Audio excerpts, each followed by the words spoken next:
Hello everyone, আসসালামু আলাইকুম। কেমন আছেন সবাই? আজকে ভীষণ ভালো শোনান। আজকে শেয়ার করবো ভীষণ মজাদার একটা নাস্তা রেসিপি, যেটা দেখতে ভীষণ সুন্দর হয়ে থাকে, খেতেও কিন্তু অনেক মজাদার। আর এরকম নকশা নাস্তা বানাতে সবাই পছন্দ করে। অতিথি আপ্যায়ন এরকম নকশা নাস্তায় কিন্তু সবাই বেশ পছন্দ করে। খেতে যেমন মজাদার, দেখতেও কিন্তু অনেক বেশি আকর্ষণীয়।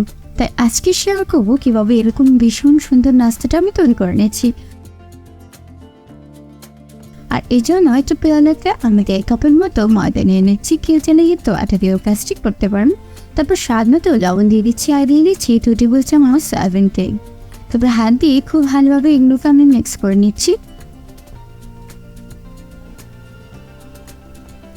তো সবগুলো মিক্স করে হয়ে গেলে এর মধ্যে আমি নর্মাল পানি দিয়ে একটা ডো তৈরি করে নিচ্ছি।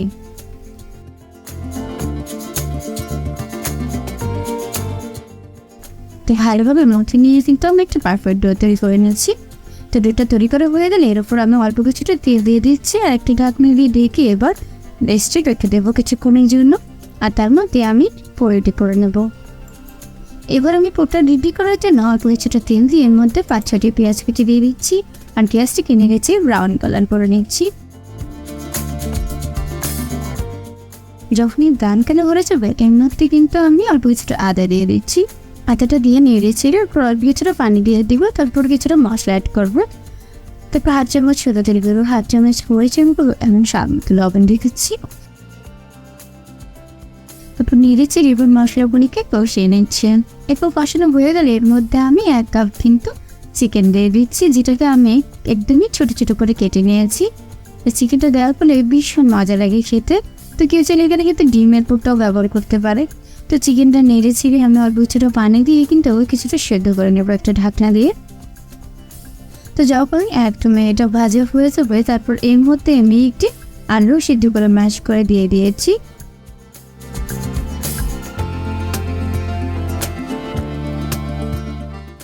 কেউ চাইলে শুধু মুরগির মাংসটা দিয়েও কিন্তু করে নিতে পারে, তবে আমি একটু অন্যভাবে একটু আলু সিদ্ধ দিয়ে দিয়েছি এবং এর মধ্যে দিয়ে দিচ্ছি একটি কাঁচামরিচ কুচি। তারপর খুব ভালোভাবে নেড়ে ছিঁড়ে কিন্তু আমি পোটটার সাথে মিশিয়ে নিচ্ছি। তো এবার কিন্তু পোটটা আমার রেডি করা হয়ে যাচ্ছে। তারপর আমি রেস্টে দেওয়া এবার সেই ডোটাকে নিয়ে নিচ্ছি। দেখতে পাচ্ছেন ডোটা কতটা সফট হয়েছে এবং আর কিছুটা আমি মথে নিচ্ছি। এরপরে ডোটার থেকে আমি কতগুলো লিচি তৈরি করে নেব। আমি সবগুলো রাউন্ড করে আলাদা একটি সাইডে তুলে নিচ্ছি। তারপর একটা লিচি আমি মধ্যে নিয়ে নিচ্ছি এবং মধ্যে দিয়ে এটাকে একটা ছোট রুটি তৈরি করে নিচ্ছি।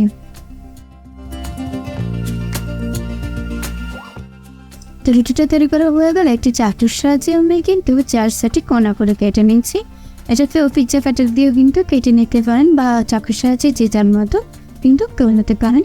তো তারপর 2 সাইড থেকে আমি কীভাবে দাগ কেটে নিচ্ছি আপনারা একটু খেয়াল করলে বুঝতে পারবেন আমি কোন পাশটার থেকে দাগ কেটে নিচ্ছি। দেখতে পাচ্ছেন 2 পাশ থেকে আমি দাগ কেটে নিচ্ছি, আর মাঝখানে 2 পাশটা কিন্তু আমি ফাঁকা রেখেছি।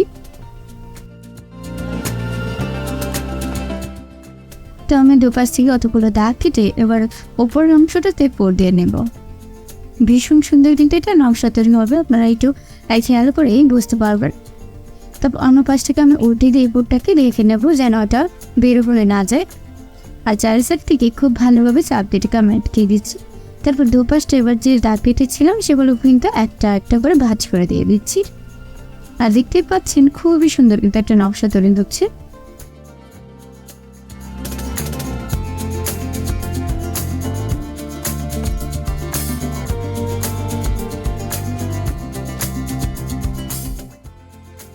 তো দেখতে পাচ্ছেন কতটা সুন্দর হয়ে গেছে নাস্তা পিঠাটা।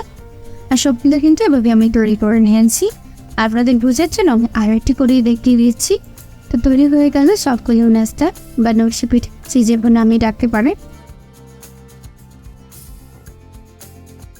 তো এগুলো ভেজে নেওয়ার জন্য তেল গরম করে নিয়েছি চুলায় প্রত্যেকটা করে নিলাম। তারপর কিন্তু একটা একটা করে এর মধ্যে দিয়ে দিচ্ছি।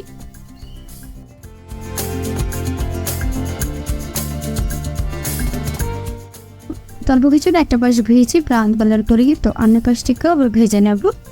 আর এর জন্য চামচ একটি মোড় দিয়ে দিচ্ছি কাঁটা চামচের সাহায্যে। এটা মিডিয়াম টু লো আছে কিন্তু ভেজে নিতে হবে। তো আমি আরও একটা পাশ খুব সুন্দরভাবে ভেজে নিয়েছি এবং 2 পাশটি আমি ভীষণ সুন্দর একটা কালার করে নিয়ে আসবো, যার জন্য ওটা পাশটা ভেজে নিয়েছি।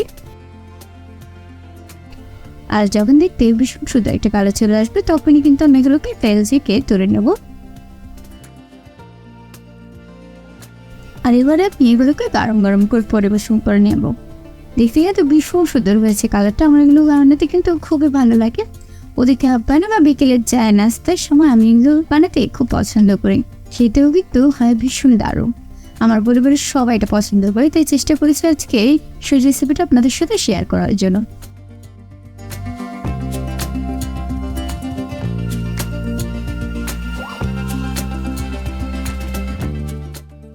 এরকম গোপন সব সুন্দর সুন্দর রেসিপি টিপস জানতে হলে কিন্তু অবশ্যই আমার চ্যানেলটিকে সাবস্ক্রাইব করতে হবে। দেখা হবে নতুন ভিডিও, সবাই অনেক বেশি ভালো আর আমাকে অবশ্যই সাপোর্ট করবে।